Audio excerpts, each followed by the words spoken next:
queridos, nós retomamos pela manhã o nosso estudo na primeira epístola de Paulo aos Coríntios. Na verdade, estamos ainda na parte de introdução. Se você ainda não está participando, participe desse momento. E nós estamos, a partir de hoje, retomando o estudo no livro de um dos grandes profetas, apesar de ser conhecido como um profeta menor. Profeta menor na Bíblia não é porque o profeta era pequeno ou porque tinha menos importância a profecia dele. Não. Profetas maiores e profetas menores, eles são chamados assim por causa do tamanho do livro que eles escreveram, ok? Então, a partir de hoje, nós vamos, pela graça de Deus, retomar o livro do profeta Amós e vamos, pela graça do Senhor, terminar este livro que nós começamos e tivemos que parar por causa da pandemia. Então, convido você a abrir a sua Bíblia no livro do profeta Amós. É logo depois do profeta Joel. Eu sei que não ajudei muito nessa informação, mas você pode abrir com calma. Aqueles que são mais espertos já abriram, né? Enquanto o pastor estava falando. Nós vamos ler e observar hoje apenas os 2 primeiros versículos deste livro. Amós capítulo 1, vamos ler de 1 a 2. Antes de nós lermos, esse cântico que nós acabamos de cantar, Colossenses capítulo 1, poderia ser o cântico que expressa todo o livro de Amós. No livro de Amós nós vamos perceber que Amós é a voz do Senhor para o seu povo, para mostrar, ou melhor, resgatar a visão de um Deus soberano, de um Deus justo, de um Deus santo e também um Deus misericordioso. E Amós é o profeta, um dos que recebeu a incumbência de mostrar o Senhor desta forma. Aliás, todo homem e mulher que Deus levanta para falar e testemunhar, sempre quem fica em evidência é o Senhor, e não aquilo que acontece na vida do homem ou da mulher de Deus. Experiências são experiências e elas mudam de acordo com cada pessoa. Agora, o que deve ficar em evidência é o Deus que age de forma diferente na vida dos seus servos. Vamos ler o texto. Amós capítulo 1 e 2. Diz assim a palavra do Senhor. Palavras que em visão vieram a Amós, um pastor da cidade de Tecoa, a respeito de Israel. Isso aconteceu nos dias de Uzias, rei de Judá, e nos dias de Jeroboão, filho de Joás, rei de Israel, 2 anos antes do terremoto. Amós disse: o Senhor rugirá de Sião, e de Jerusalém fará ouvir a sua voz. Os campos dos pastores estarão de luto, e o alto do Carmelo secará. Meus irmãos, algumas informações importantes para vocês, para que vocês possam estar familiarizados com o texto. O profeta Amós, ele profetizou 5 anos antes do profeta Jonas. Quando o profeta Amós ele começa a pregar, Jonas já é um idoso provavelmente, e está deixando o seu ministério em Israel, reino do norte. Anos depois de Amós, Deus levanta o profeta Oséias para ser o último profeta no lado norte, chamado Israel. E depois nós temos também, junto com Oséias, temos Miqueias no lado sul e temos o renomado profeta Isaías. 2 anos antes do ministério de Amós, houve um terremoto tão forte que os historiadores, eles conseguem datar que dia foi esse terremoto. Mas esse terremoto foi tão marcante que o profeta Zacarias, ele vai mencionar no livro dele, você pode ler Zacarias 14:5, 270 anos depois. E nós lemos no texto que Amós, ele menciona esse terremoto. E provavelmente Amós menciona esse terremoto porque ele acreditou que era manifestação do juízo de Deus. Senão ele não mencionaria. Irmãos, Amós profetizou nos tempos do rei Uzias. Por que é tão importante nós sabermos disso? Porque o período do rei Uzias, ele diz que o rei Uzias, ele foi um rei de Judá, e ele pregou no período do rei Uzias. E quem era o rei do lado norte? Era o rei Jeroboão II.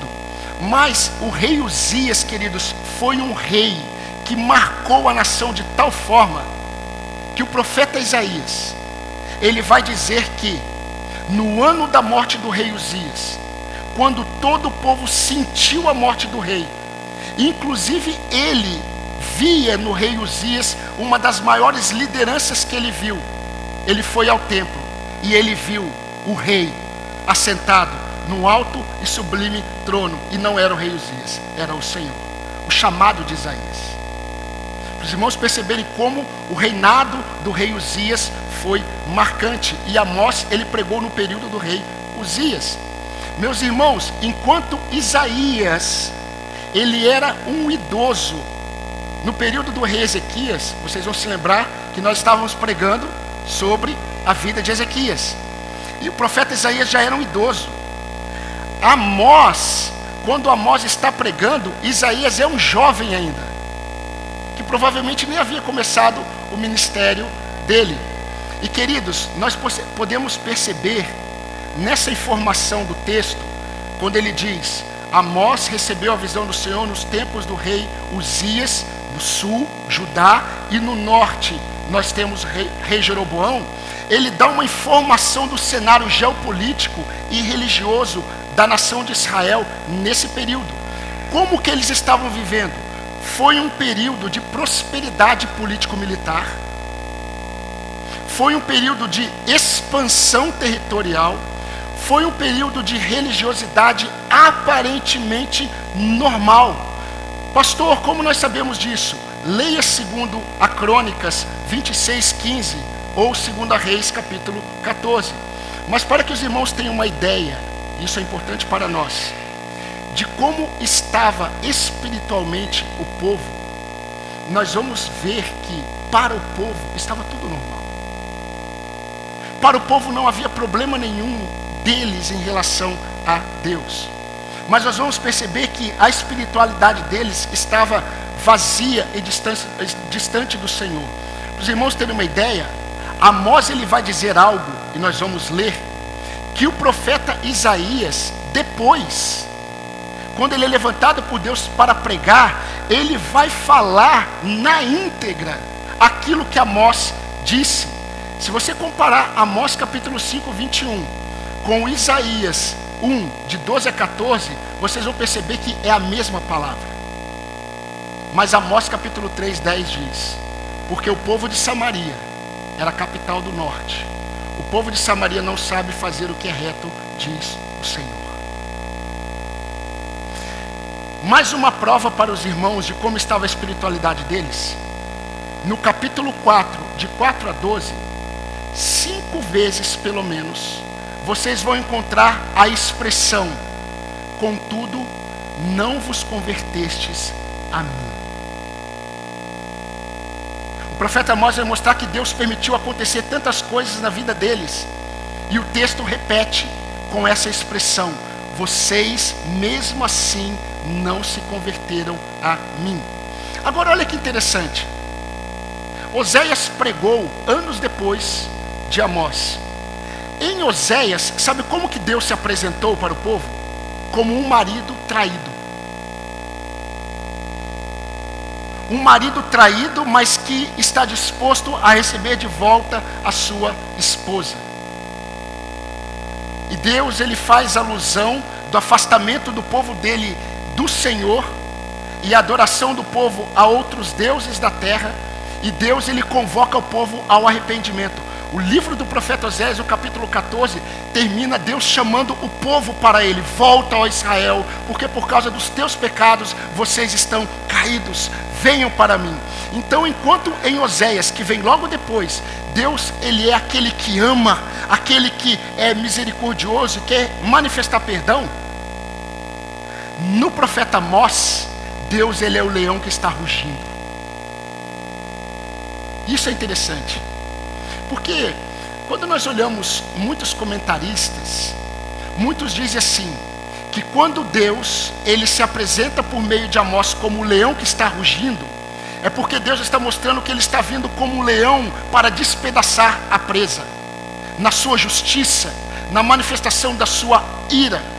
Mas, meus irmãos, esse tipo de comentário que eu respeito, ele não concorda com a própria natureza do felino. Porque nunca o leão, ele estará rugindo porque ele está com uma presa diante dele, ou porque ele está correndo atrás de uma presa. Leão não ruge quando ele está correndo atrás de presa, até porque nem é ele que corre, normalmente é a leoa. O leão, ele ruge quando ele deixa as leoas e os seus filhotes, e ele sai para percorrer todo o seu território. E enquanto ele percorre o seu território, ele para e ruge. O rugido de um leão, ele pode ser ouvido até 10 quilômetros. E por que o leão ruge? O leão ruge para mostrar para outros possíveis leões que estejam próximos, para dizer o seguinte: este lugar tem dono, e sou eu. Quando no versículo 2, Amós ele diz: o Senhor rugirá de Jerusalém. Ele está dizendo assim: o Senhor de Jerusalém está mostrando para todas as nações: eu sou o Senhor. Isso é muito importante. Meus queridos, os poderosos deste mundo, assim como todos os homens, pensam que podem praticar todo tipo de injustiça, todo tipo de opressão, todo tipo de maldade, todo tipo de corrupção, e eles acham que ficarão impunes. Eles não sabem que o território em que eles habitam, todos os homens, todos os poderosos da terra, têm um dono, e é o Senhor. Vai ficar mais claro a partir do momento em que nós formos observando as outras exposições. Mas, queridos, no livro do profeta Amós, nós vamos observar alguns princípios e valores que mostram quão soberano é o Senhor, quão justo, quão santo, mas também misericordioso é o nosso Deus. Sabe por quê? Porque Deus, ele não quer trazer informações sobre ele para o seu povo. Deus, ele quer que o seu povo o conheça, porque o conhecimento de Deus não é apenas informação para o povo de Deus sobre Deus, é o conhecimento de Deus que transforma o povo de Deus a partir dele. Toda informação que nós recebemos da parte de Deus não é apenas para encher a nossa mente, mas é para transformar a nossa vida a partir da nossa visão sobre ele. Agora, eu não me iludo. Eu sei que nunca está na capacidade do pregador de falar e daquele que está ouvindo de entender. Se não for uma obra do Espírito Santo de Deus na sua vida, tudo o que eu estou falando vai ficar no seu intelecto apenas hoje, mas não vai mudar a sua vida. Eu confio no poder do Espírito Santo de Deus. Eu creio nisso. É o conhecimento de Deus que nos transforma. E eu quero, a partir de hoje, na verdade, hoje, nós vamos começar uma série de mensagens sobre discernimento. Nós vamos hoje discernir a soberania de Deus por meio de Amós. Domingo que vem, se o Senhor permitir, nós vamos discernir a justiça, depois a santidade e a misericórdia do Senhor. Mas o primeiro princípio que revela a soberania do Senhor, que Amós está mostrando, é que Deus, queridos, ele não está preso ao comum. Deus não está preso ao comum. No versículo 1 do capítulo 1, Amós diz assim: visão que foi dada a Amós, um pastor da cidade de Tecoa. Isso nos diz muitas coisas, mas nós não conseguimos entender o que Amós está mostrando logo no início do seu livro, da parte de Deus, se nós não lermos um outro texto no mesmo livro. Convido você a abrir no capítulo 7 e me acompanhar dos versículos de 10 a 13.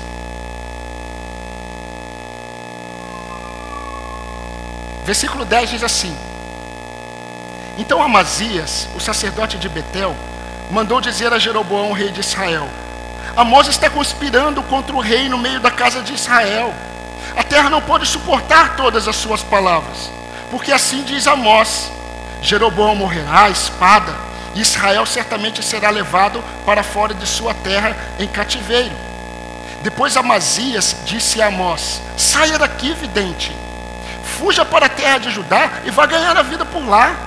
Em Judá você poderá profetizar, mas em Betel, daqui em diante, você não poderá profetizar, porque este é o santuário do rei e o templo do reino. Meus irmãos, Amazias, ele é um homem interessante na história de Israel, porque Amazias, ele era um sacerdote do templo de Betel. Se os irmãos estudarem a história de Israel, vocês vão perceber que a cidade de Betel era uma cidade marcada pela adoração a Deus. Betel é uma palavra hebraica que significa casa de Deus. Amazias era o sacerdote de lá. Deus levantou o profeta Amós para pregar contra o reino do norte. Enquanto Amós está pregando, o sacerdote Amazias, ele vai até o rei Jeroboão e diz assim: rei, o profeta Amós, ele está dizendo que Deus irá destruir Israel. O profeta Amós está dizendo que, olha, nós vamos sofrer uma disciplina dele. Então o que ele faz?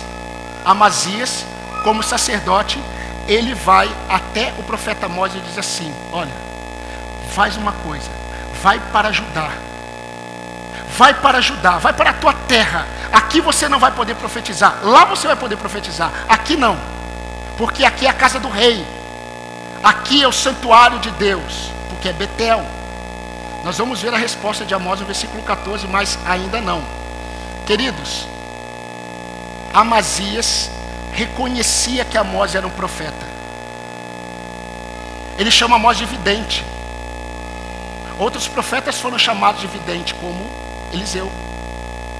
Ele diz para Amós: vai e profetiza em Judá. Então ele reconhece que Amós era um profeta. Qual é a questão?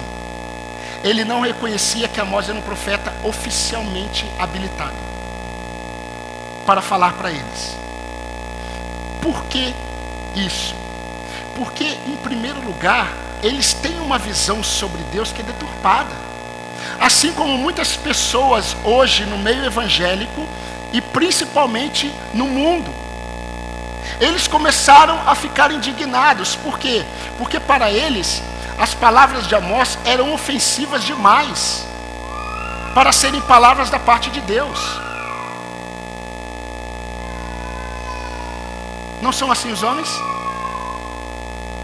Eles esperavam que se Deus tivesse que falar algo, não seria por meio de Amós, mas seria por intermédio de um profeta local, ou mesmo até por meio do próprio sacerdote Amazias. Mas, querido, ao falar do chamado dele, Amós deixou bem claro uma verdade: Deus não está limitado ao padrão comum. Deus não se apega ao que o homem espera. O Deus que os homens pensam sobre ele não é o Deus das Escrituras. Normalmente a maneira como Deus faz as coisas não faz sentido para a mente limitada do pecador, indo contra todas as expectativas do seu povo. Deus não fez o que eles esperavam. Olha a resposta de Amazias no versículo 14, que aí nós vamos entender o versículo 1 do capítulo 1. Amós respondeu a Amazias: eu não sou profeta, nem pertenço a nenhum grupo de profetas, apenas cuido do gado e faço colheita de figos silvestres. Mas o Senhor me tirou do serviço junto ao rebanho e me disse: vá, profetize a Israel, o meu povo. Uma observação aqui, nesse contexto.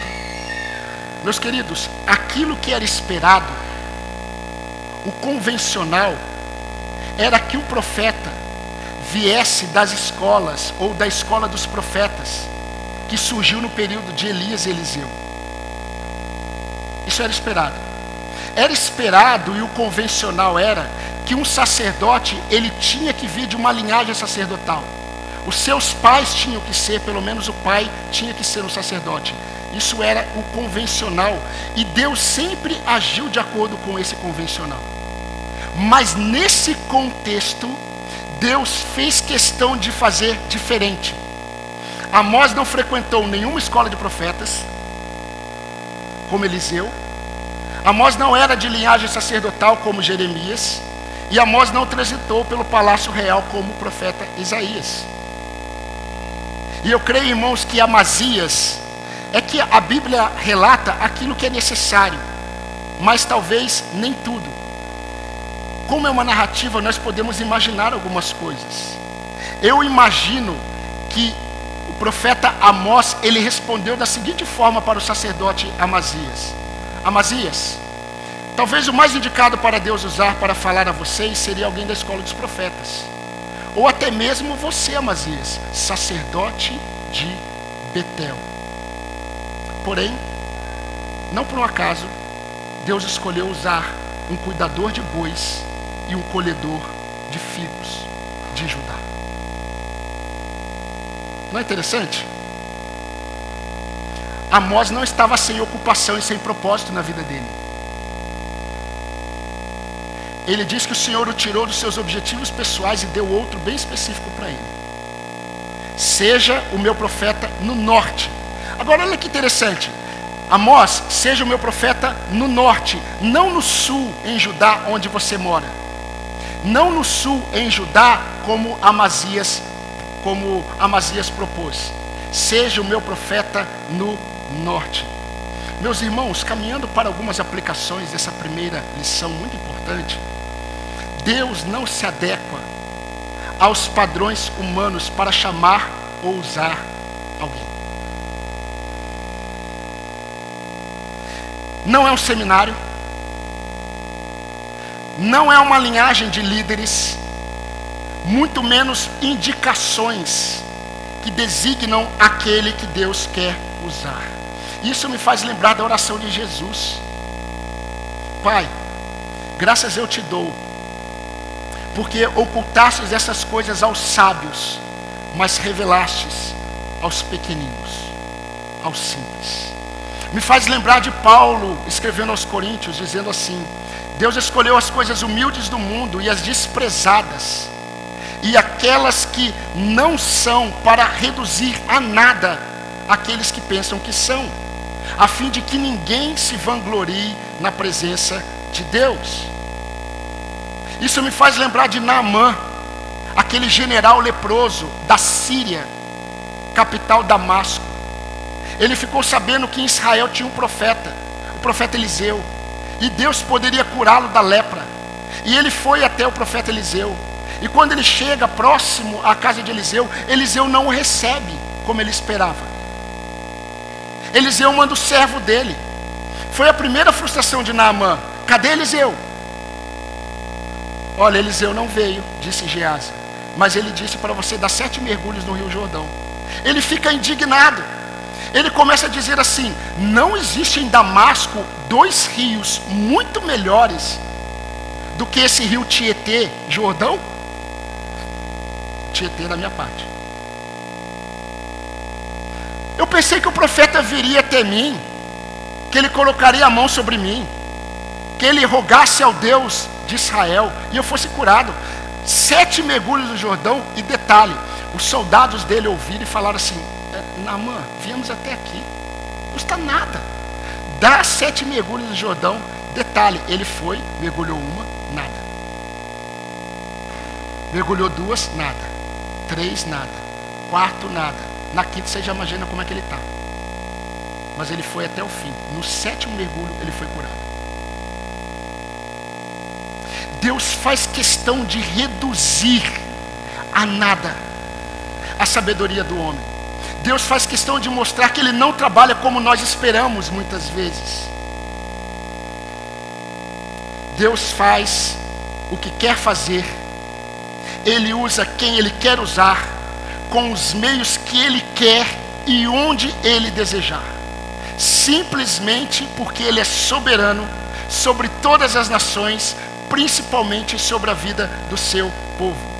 Meus irmãos, não tenho dúvidas que o profeta Amós poderia transitar pelas ruas das nossas cidades. Não seria entendido. Não tenho dúvida que o profeta Amós, ele poderia transitar pelas igrejas evangélicas. Não seria aceito em muitas. Mas a mensagem de Amós é tão relevante para nós hoje quanto foi lá. Apesar de Deus revelar muitos pecados do seu povo, nós vamos ver, e dos povos vizinhos de Israel que não temiam a Deus, o propósito deste livro não é mostrar os homens. O propósito desse livro é mostrar a soberania de Deus, que faz o que quer fazer, com quem Ele quer, no tempo que Ele quiser, da forma que Ele deseja. O alvo sempre é a glória dele. E se for muitas vezes da maneira como nós esperamos, a glória vem para nós. Com isso, logo nos primeiros versículos nós aprendemos que Deus não está preso a critérios lógicos do homem, mas Ele possui os seus métodos sábios para cumprir os seus planos eternos. Deus, Ele não usa a quem todos imaginam, mas Deus, Ele usa a quem Ele escolheu. Deus não se limita às nossas limitações ou capacidades, meu querido, minha querida irmã. Mesmo que as nossas capacidades ou limitações sejam físicas, sejam mentais, intelectuais ou emocionais, o gago Moisés que o diga. Deus usa os meios que quiser, com a vida de quem quiser, para o fim que desejar. Nunca pense que você não pode ser usado por Deus por causa das suas limitações. Deus ama usar quem nós nem imaginamos para falar coisas que nós olhamos e dizemos assim: por que isso não veio dessa pessoa? Por que isso não veio daquele? Por que isso que Deus está mostrando e ensinando vem desse? Porque Deus usa aquilo que parece que não é, para reduzir a glória do homem a nada, para que nenhum homem se glorie diante de Deus. O segundo princípio que revela essa soberania do Senhor mostra que Deus manifesta seus atributos por meio de seus vasos escolhidos. Deus manifesta os seus atributos por meio de seus vasos escolhidos. No versículo 2, nós lemos o seguinte: Amós disse: o Senhor rugirá de Sião e de Jerusalém fará ouvir a sua voz. Meus queridos ouvintes, irmãos e irmãs, foi exatamente por desprezarem essa lição que o povo de Israel experimentaria a disciplina do Senhor, como nós veremos. Eu quero trazer à sua memória o que está acontecendo aqui. Amós escreveu o seguinte: o Senhor rugirá de Sião. Quando ele diz que o Senhor rugirá de Sião, nós precisamos nos lembrar de algumas coisas. Nós vimos no versículo 1 que a visão que Amós recebeu foi para Israel, o lado norte. E ele está dizendo assim: o Senhor rugirá do lado sul. E é muito interessante porque quando ele diz que o Senhor rugirá de Sião, ele está falando de um monte, o Monte Sião. E o que tinha no Monte Sião? O templo. E o que tinha no templo? O templo era o local em que todos sabiam em que o Deus verdadeiro se manifestava a eles. E Amós, ele diz assim: o Senhor é um leão que está rugindo de Sião. A questão é, como que esse Senhor está rugindo de Sião? Quando Deus, ele chama um profeta de Judá e manda para o norte. Quando o profeta Amós está pregando, é como se Deus estivesse rugindo de Judá. Do sul vem o rugido do leão. E quem Deus vai usar para manifestar esse rugido do leão? O servo dele, Amós. Por quê? Porque, queridos, Deus manifesta os seus atributos por meio dos seus vasos escolhidos. Vocês se lembram do que o sacerdote de Betel, Amazias, disse para Amós? Volta para Judá, prega lá, ganha o seu pão lá. Por quê? Porque ele era de Judá. Eles não estavam discernindo que esse leão que estava rugindo, ele estava rugindo por meio da vida daquele que Deus escolheu. De Judá, o leão rugiu por meio do seu servo Amós. Meus amados irmãos, sabe por que o apóstolo Paulo disse que considerava tudo como perda na vida dele? Por causa da sublimidade do conhecimento de Cristo. Você sabe por que João Batista disse: convém que ele cresça e eu diminua? Você sabe por que Jesus disse que todo aquele que quer segui-lo deve negar a sua própria vida? Por um único propósito. Todos aqueles que Deus chama existem para manifestar o aroma de Cristo por onde passam. Todos aqueles que Deus chama para eles são chamados para manifestar os atributos de Deus por onde eles passam. Veja o que Deus disse a Moisés em Êxodo 19:6. Deus disse assim: Moisés, diga ao povo: se vocês ouvirem atentamente a minha voz e guardarem a minha aliança, vocês serão a minha propriedade peculiar dentre todos os povos, porque toda a terra é minha, e vocês serão para mim um reino de sacerdotes e uma nação santa. São estas as palavras que você falará aos filhos de Israel. E sabe o que Deus disse por meio de Pedro para a igreja? Deus disse assim, 1 Pedro 2,9: vocês, porém, são geração eleita, sacerdócio real, nação santa, povo de propriedade exclusiva de Deus, a fim de proclamardes as virtudes daquele que vos chamou das trevas para a sua maravilhosa luz. E foi exatamente por desprezarem esse chamado que Deus usou Amós para falar o que ele falou no capítulo 3, versículo 2. Olha só o que Deus disse por meio de Amós ao povo dele: de todas as famílias da terra, somente a vocês eu escolhi.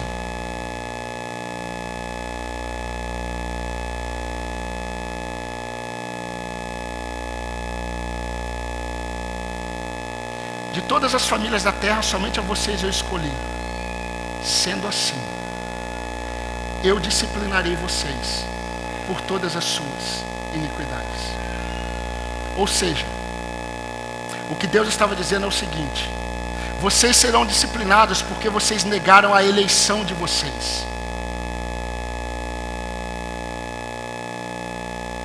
Vocês foram separados para manifestarem as virtudes daquele que vos chamou das trevas para a sua maravilhosa luz. Por um único motivo: vocês são nação eleita, povo de propriedade exclusiva de Deus. Vocês são uma geração separada por Deus. Para quê? Para transmitir as virtudes daquele que vos chamou das trevas para a luz, não as suas. Não as virtudes de homens, de líderes evangélicos, de pastores, de igrejas, de denominações. Não. Vocês foram separados para proclamarem as virtudes daquele que vos chamou das trevas para a sua maravilhosa luz. Charles Feinberg disse assim: a exortação é proporcional ao privilégio. Quanto mais próximos estivermos do Senhor, maior fidelidade se requer de nós. Sendo assim, nós podemos dizer o seguinte: que o privilégio deve ser o maior estímulo para a responsabilidade. Finalmente, meus queridos, saibam que sempre foi vontade e propósito eterno de Deus manifestar-se a todos os povos mas por meio do seu povo. E quando eu digo todos os povos, eu estou falando todas aquelas pessoas que estão ao seu redor.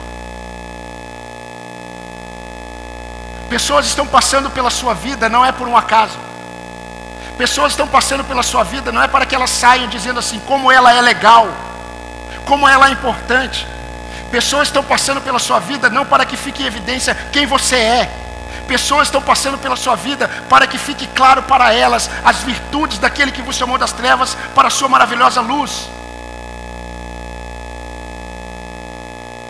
Capítulo 3, 7 e 8 de Amós diz: certamente o Senhor Deus não fará coisa alguma sem primeiro revelar o seu segredo aos seus servos, os profetas. O leão rugiu, quem não ficará com medo? O Senhor Deus falou, quem não profetizará?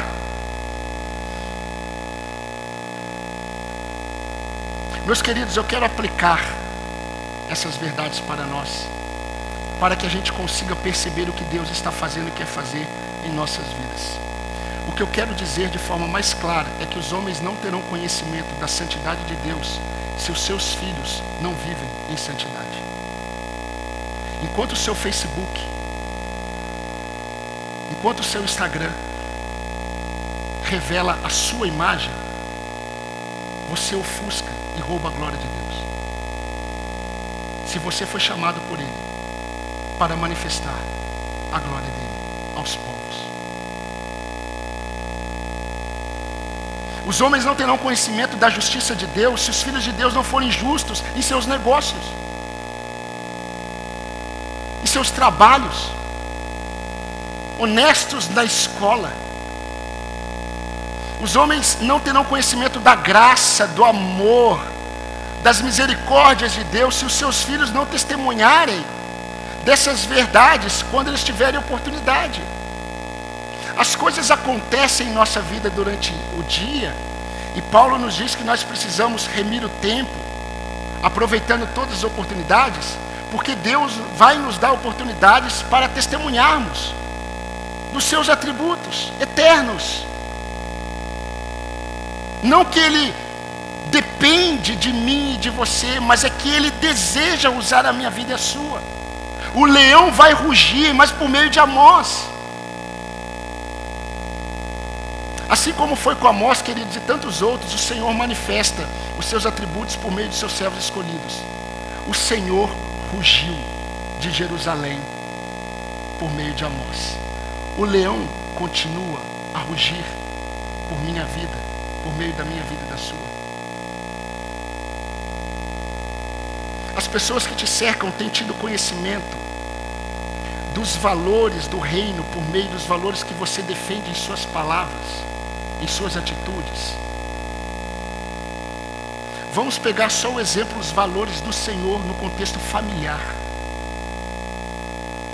As pessoas que passam ao seu redor, a começar seus filhos, eles estão enxergando os atributos de Deus sendo manifestados com os valores que você abraça e defende, como marido, como esposa, como pai, como mãe, como filho, na escola, nas faculdades, aqueles que foram separados por Deus, propriedade exclusiva de Deus. Será que eles têm manifestado as virtudes do Senhor no seu noivado?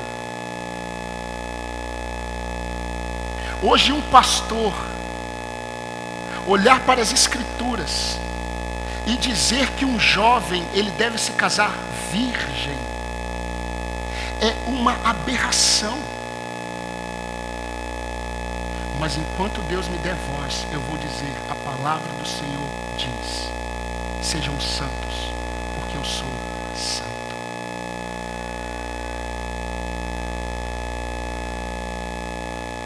As pessoas que te cercam, sejam evangélicas ou não, elas conseguem enxergar a diferença entre os valores do Senhor e os valores que vocês estão defendendo e elas estão defendendo?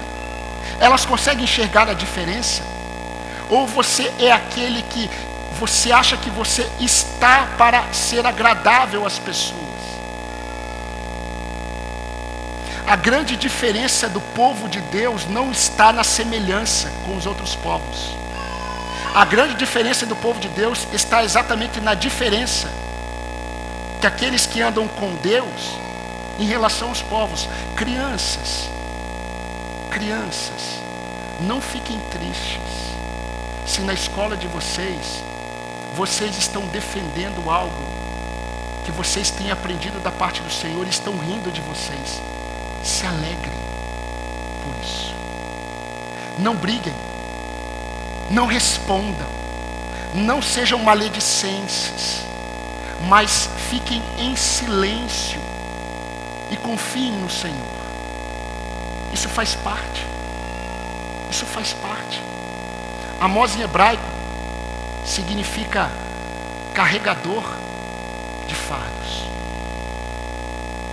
Todo aquele que quiser ser um instrumento nas mãos de Deus para manifestar os atributos de Deus será um carregador de fardos. Quando você vive esse chamado, você também será um carregador de fardos. Porém, meu irmão, minha irmã, mais importa a aprovação de Deus do que a aprovação dos homens. Sendo assim, não importa o que você tenha de conhecimento, Deus não precisa disso. Não importa o quanto de capacidade pessoal você tenha, Deus não se apoia nisso. Não importa o que você possua para que os homens deem crédito a você, Deus despreza os méritos humanos. Não importa se você tem uma formação teológica, Deus nunca dependeu disso. Por fim, não importa o que você está passando, tudo em nossas vidas é um holofote em direção ao Senhor, para que fique manifesto quem Ele é em nossas vidas. Talvez falte para você ligar o holofote. J. Alec Motyer, corretamente ele afirmou: privilégios especiais, obrigações especiais, graça especial, santidade especial, revelação especial, amor especial, obediência especial. A igreja de Deus não pode jamais escapar dos perigos de sua singularidade. Eu quero destrinchar isso que ele disse em uma outra afirmação. Temos um Deus singular. Somos um povo singular. Temos uma revelação singular e uma mensagem singular. Sendo isso verdade, nós temos uma responsabilidade singular. O que Deus quer de mim e de você é que nos disponhamos a ser o que Ele deseja que sejamos, porque aí estará a nossa satisfação.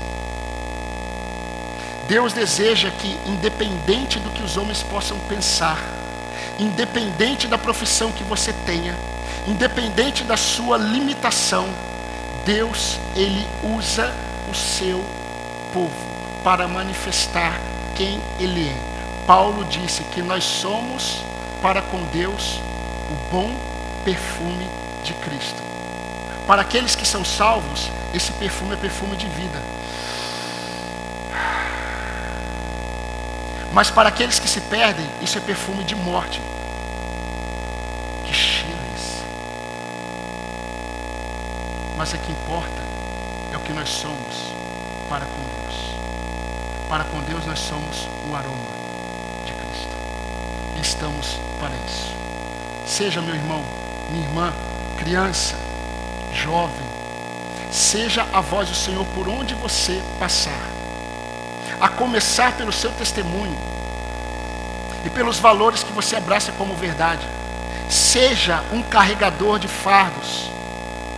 Seja um carregador de fardos, como portador da verdade do Senhor, porque Ele sempre irá nos ajudar a cumprir o que Ele mesmo nos confiou.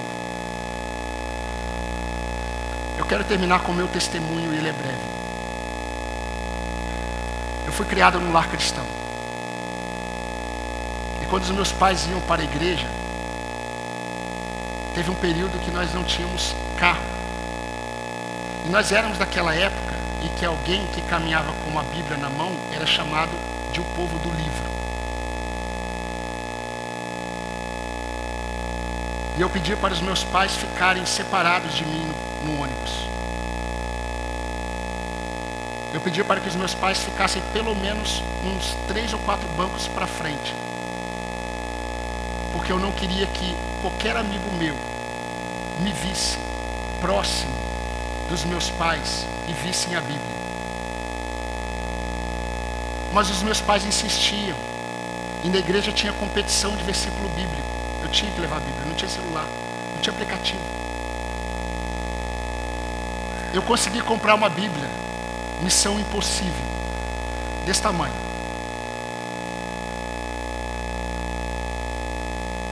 E eu entrava no ônibus e colocava dentro do bolso. E eu descia e ia para o culto. Quando estava chegando perto da igreja, eu me aproximava dos meus pais e tirava a Bíblia. E era líder dos embaixadores do rei. Conhecia de cor todos os códigos, todos os textos, mas tinha vergonha do Senhor. Todo aquele que se vergonhar diante dos homens, eu me envergonharei diante do meu Pai que está nos céus. Por que você quer esconder uma identidade tão bela, tão poderosa, tão maravilhosa? Eu tenho a resposta. Você ainda não conhece esse Deus. Eu não creio que alguém possa dizer que andou com Cristo e depois abandonou Cristo. Como muitos crentes dizem, está afastado da igreja. Jesus disse que aquele que é dele, permanece nele até o fim. Eu não sei da sua realidade hoje.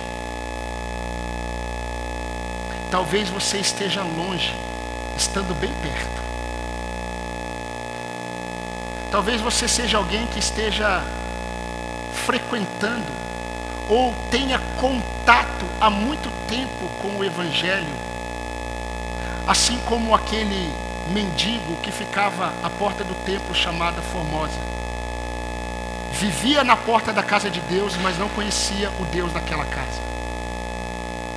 Mas houve um dia em que um homem chamado Pedro disse para aquele homem: eu não tenho aquilo que você espera, mas eu dou para você aquilo que Deus quer dar para você. Em nome de Jesus, levanta e anda. E aquele homem foi salvo.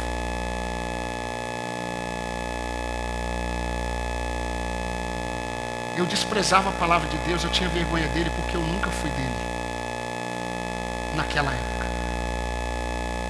Fiquei 7 anos fora. Mas como eu posso estar fora se eu nunca estive dentro? E eu percebi que quando eu estava dentro do contexto evangélico. Mas o Senhor, que hoje é o Senhor da minha vida, não estava na minha alma. Eu não tinha afeições santas por Ele. Eu precisei ser resgatado por Cristo. E a partir de então, nunca mais eu pensei na possibilidade de deixar de manifestar as virtudes daquele que me chamou das trevas para a sua maravilhosa luz. Qual é o seu caso? Eu convido você a abaixar sua cabeça e vamos falar com o Senhor.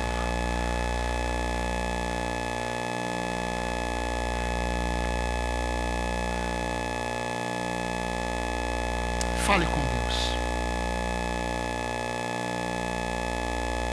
Talvez hoje seja a noite em que o Senhor está trazendo você de fato para Ele. Porque Ele deseja usar a sua vida como um instrumento poderoso nas mãos dEle. Não para que fique manifesto o quão bom você é como cristão, mas que fique manifesto as virtudes do Senhor. Talvez você, meu irmão, minha irmã, talvez a sua espiritualidade esteja aparentemente saudável, mas talvez nessa noite você entendeu que o que Deus deseja fazer é mudar essa sua realidade e usar a sua vida para a glória dEle. Nisso você terá verdadeira satisfação. Responda para o Senhor nesta noite.